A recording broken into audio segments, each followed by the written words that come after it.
Hiroshima पर जब atom bomb गिरा तो कैसी कयामत आई दोस्तों।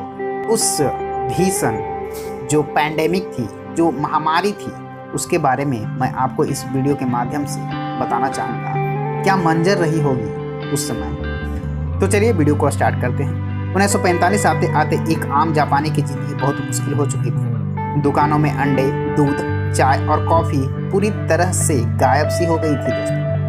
आपको बता दें, स्कूलों के मैदानों और घरों के बगीचों में सब्जियां उगाई जा रही थी। पेट्रोल भी आम लोगों की पहुंच से बाहर हो चुका था।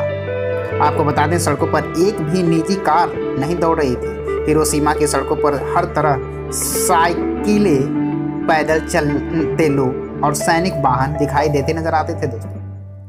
6 अगस्त 1945 को सुबह 7 बजे जापानी रडारों ने दक्षिण की ओर से आते अमेरिकी विमानों को देख लिया। चेतावनी के सायरन बज उठे और पूरे जापान में रेडियो कार्यक्रम रोक दिए गए। आपको बता दें, जापान में तब तक पेट्रोल की इतनी कमी हो चुकी थी कि उन विमानों को रोकने के लिए कोई जापानी विमान नहीं भेजा गया। 8 बजते बजते चेतावनी उठा ली गई और रेडियो कार्यक्रम फिर से शुरू हो गया। आपको बता दें, 8:09 पर अमेरिकी वायुसेना के कर्नल पॉल ट्वीट्स ने अपने B-29 विमान एलोना गे के इंटरकॉम पर घोषणा की। अपने गॉगल्स लगा लीजिए और उन्हें अपने माथे पर रखिए। आपको बता दें, जब शुरू हुई उल्टी गिनती तो क्या हुआ। जैसे ही उल्टी गिनती शुरू हुई दोस्तों, उनको अपनी आंखों पर लगा लीजिए और तब तक लगाए रखिए जब तक आपको नीचे जबरदस्त रोशनी न दिखाई। ये एक चेतावनी थी कि ऐसे से आपको थोड़ा बचाव हो सके। विमान की बेली में 3.5 मीटर लंबा 4 टन वजन का नीला सफ़ेद एटम बम लिटिल बॉय रखा हुआ था। इसको टॉप सीक्रेट मैनहट्टन प्रोजेक्ट के तहत लॉस अलामोस न्यू मैक्सिको की प्रयोगशालाओं में बनाया गया था दोस्तों। इसके अस्तित्व को इतना गुप्त रखा गया था कि अमेरिका के उपराष्ट्रपति हैरी ट्रूमैन को इसके बारे में पहली बार तब पता चला जब उन्होंने राष्ट्रपति रूजवेल्ट की मृत्यु के बाद अमेरिका के नए राष्ट्रपति पद का पदभार संभाला। आपको बता दें, एलोना गे के दाहिने विंग से 10 मीटर की दूरी पर 1 किलोमीटर पीछे एक दूसरा B-29 विमान ग्रेट आर्टिस्ट उड़ रहा था। एक तीसरा बमवर्षक भी था जिसे जॉर्ज मार्क्वाइड उड़ा रहे थे। उनकी अकेली जिम्मेदारी थी तस्वीरें लेना। आपको बता दें, ठीक 8:13 पर एनोला गे के बमबार्डियर मेजर टॉमस फेरेवी के हेडफोन पर कर्नल पॉल ट्वीट्स का संदेश सुनाई दिया दोस्तों, और उसके बाद ये सारा खेल खेला गया।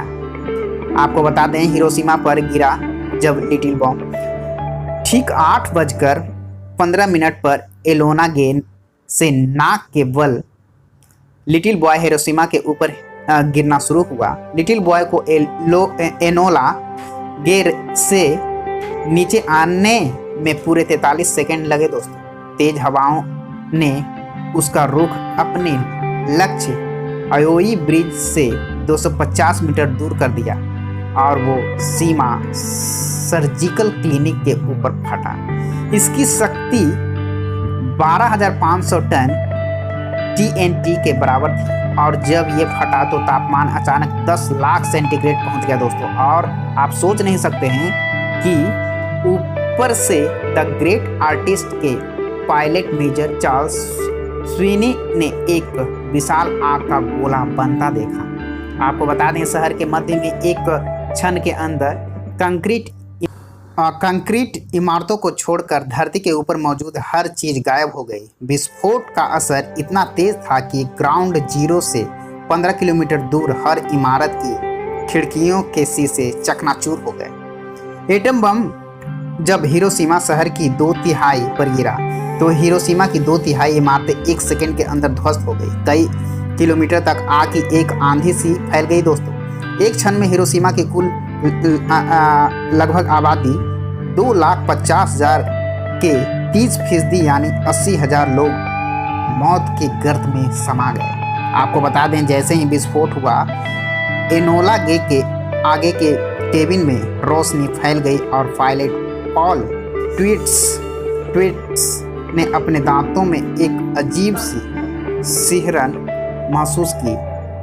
विमान के पिछले हिस्से में बैठे हुए टेल गनर बॉब कैरन ने अपना कोडक कैमरा उठाया और नीचे के दृश्य की तस्वीरें लेने लगे। नीचे के बैगनी बादलों के बीच सफ़ेद धुएं का एक रेला 3,000 फीट तक उठा और उसने एक मशरूम की शक्ल बना ली। एनोला गे के सह पायलट कैप्टन रॉबर्ट लुइस ने अपनी लॉग बुक में लिखा, my God what have be done. Enola वे के वेपेनियर विलियम पार्सन्स ने एक कूट संदेश भेजा, परिणाम सफल, विमान में हालात सामान्य। आपको बता दें, नीचे जापानी नौसेना के ड्राफ्ट्समैन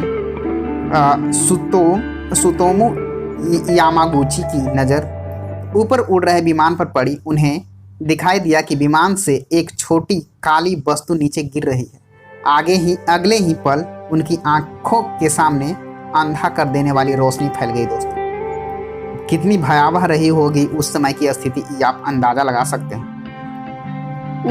उनके सभी संवेदी अंगों ने काम करना बंद कर दिया। उन्होंने उंगलियों से अपनी आंखें ढकी और जमीन पर मुंह के बल गिरे।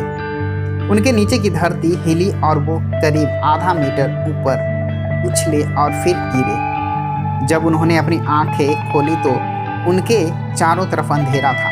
अचानक उन्होंने महसूस किया कि अपने चेहरे के बाएं हिस्से और बाएं बांह पर भयानक गर्मी महसूस की। उन्हें उल्टी करने की इच्छा महसूस हुई और वो बेहोश होने लगे।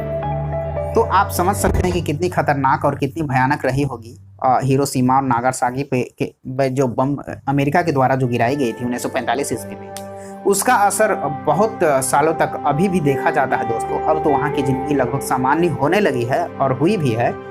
तो यह एक छोटा सा संदेश था दोस्तों, जो मैं आप लोगों तक पहुँचाना चाहता था एक नॉलेज के माध्यम से। Thank you. जय हिंद, जय भारत।